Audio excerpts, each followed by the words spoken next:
ঝিনাইদহের সদর উপজেলার দোগাছি গ্রামের পূর্বপাড়ার এক গৃহবধূকে মারধর করে বিবস্ত্র করার অভিযোগ পাওয়া গেছে।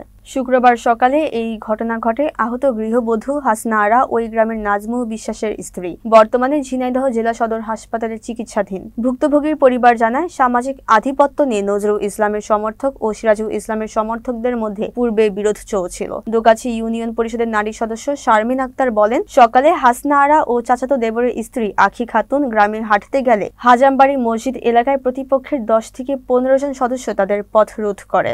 আখি খাতুন পালিয়ে গেলেও হাসনা আরাকে বেধড়ক মারপিট করে, জামাকাপড় ছিঁড়ে ফেলে এবং গলার চেইন, কানের দুল ও মোবাইল ছিনিয়ে নেয়। পরে পুলিশ এসে তাকে উদ্ধার করে সদর হাসপাতালে ভর্তি করে। সদর থানার ভারপ্রাপ্ত কর্মকর্তা আব্দুল্লাহ আল মামুন বলেন, এক নারীকে মারধর করার ঘটনা ঘটেছে। অভিযোগ পেলে পরবর্তী আইনানুগ ব্যবস্থা নেওয়া হবে।